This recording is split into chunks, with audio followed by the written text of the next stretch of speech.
China.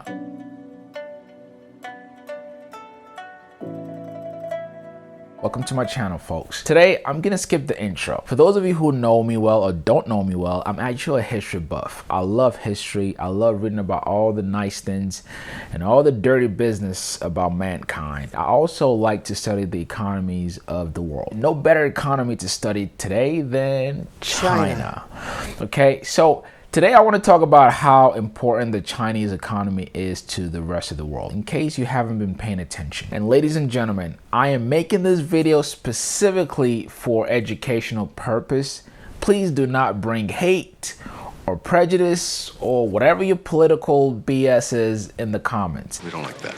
Let's just educate each other and exchange information. That's my pure reason for making this video. But just to give a little bit background, I'm not going to bore you with the history of China, but just basic. China is a country in Southeast Asia, and it's the most populous country in the entire world. That alone gives it leverage over any other country. The fact that it has a lot of people. Perhaps what China is most popular for is its politics. It's a communism or communist party that runs the country. Now, whatever you feel about that, that's not what we're going to talk about today. I want to talk about mainly the economy of China, which is growing at a rapid rate. More so how the economy of China has an effect on the entire world. I love telling and proving points by telling a story. So my personal story of how I came about to just wanting to learn more about the Chinese government, the Chinese economy, and its people. About 8 years ago, I traveled back home to Lagos, Nigeria with my dad. My dad was in the process of building his house there. And so we went there for about 3 weeks.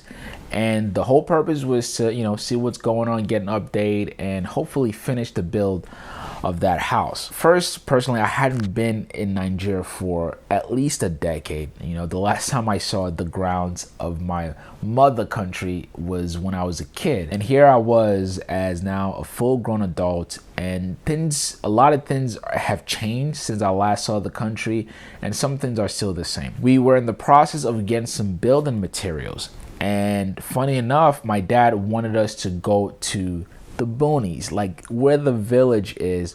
As a matter of fact, the place we went is called Abeokuta. This is where my mother actually is from. That's her hometown. And most of this region is still rural, but there's been some urbanization that's happened. But anyway, we traveled a long distance into Abeokuta, and we got to the place where I think we were getting sand, some building cement, soil, gravel, a bunch of other stuff, and we needed a few trucks load of that stuff, and they were going to bring it with us back to Lagos. And I kid you not, when we got there, first of all, this is like in the middle of nowhere.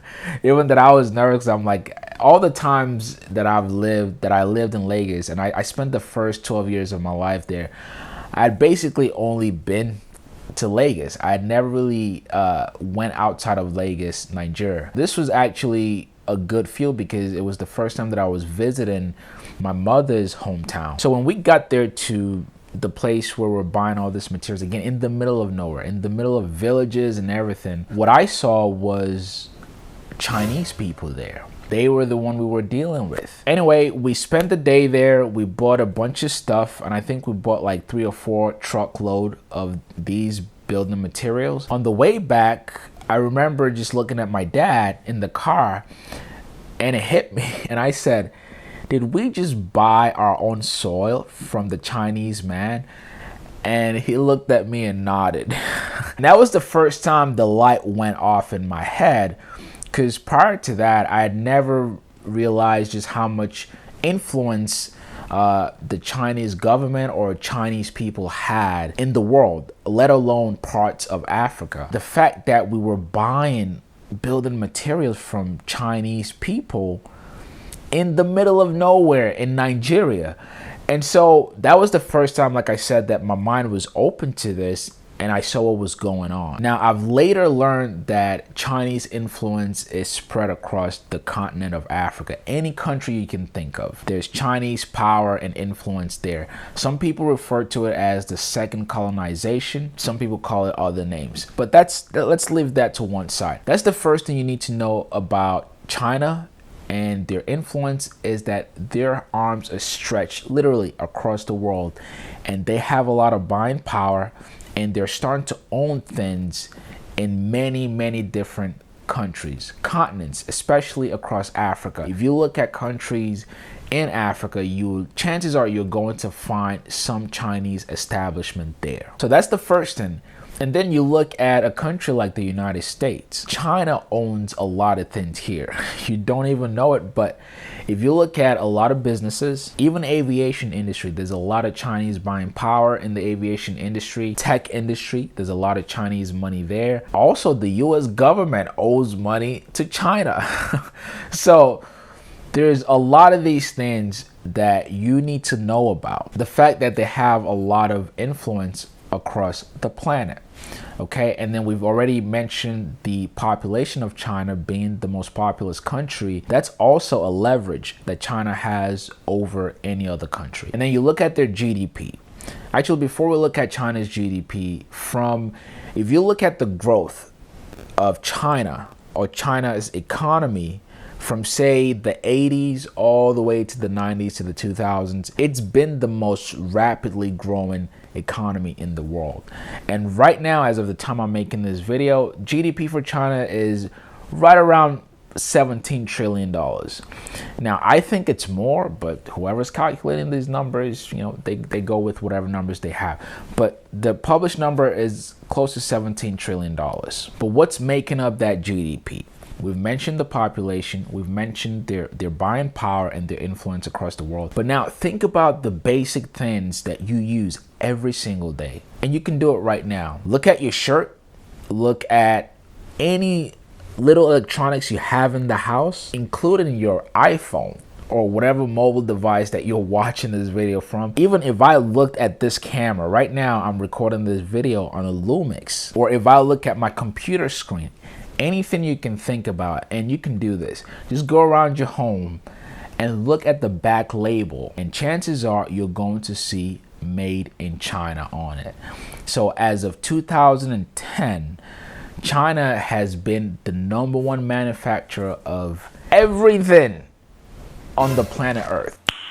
Nice. So anything you can think about, it's probably made in China. So how does this affect you? Well, if your electronics, your phones, your cameras, your basic everyday goods are made in one country, that's leverage that country will have over the rest of the world. So you have that. And that also means that whatever happens to China's economy, all of these things are going to trickle down to the rest of the world, because we technically are dependent on them right now to manufacture most of the things that we use. And then lastly is the real estate market in China, which really was what brought about a lot of the commotion you see right now when you turn on your TV. A few weeks ago, we learned about the Evergrande crisis. Evergrande is a real estate developer, second biggest real estate developer in China, and they've defaulted on billions of dollars worth of loans.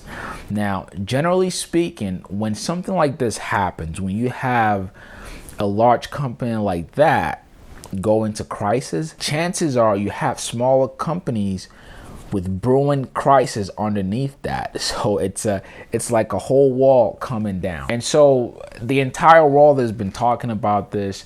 Will the Chinese government save this company? Because it could have a devastating effect on not just China's economy, but also the rest of the world. Also, that GDP I mentioned earlier, real estate in China makes up a good chunk of its GDP. Keep that in mind as well. So now you look at the big picture, and you see just how much influence China has on the rest of the world, and why we need to take and pay close attention to what's happening with the economy of China. If you've never even thought about it, I encourage you to start paying attention, because whatever happens in China is likely set to affect everybody else, no matter how. And I'm not saying this to put fear in anyone. I just want you to be educated and be informed on just how powerful the influence of China is on the rest of the world, and the buying power that they have, and the fact that they manufacture a lot of our goods that we use across the globe. So if something happens with their economy, chances are it's going to affect the rest of the world. If we go back to our initial question, how important is the economy of China to the rest of us? Extremely important, okay? What we're hoping is that nothing devastating happens, but it's really good to pay attention. And like I said, depending on how you're looking at this or what lenses you have on, anytime there's an event of good or bad around the globe, there's an opportunity. God forbid something incredibly bad happens with China's economy, with this whole, particularly with their real estate market. It's an opportunity for investors or even smaller average Joes to get in and buy things for dirt cheap. But I'm making this video, one, to educate, but also to get you to start paying attention, perhaps if you haven't already. All right, I hope you learned something, and I'm curious what your thoughts are. Leave in the comments below. Thank you so much for watching. Please give this video a thumbs up if you enjoyed it, and make sure to subscribe if this is your first time with the notification bell on. And I'll catch you all on the next video. Peace.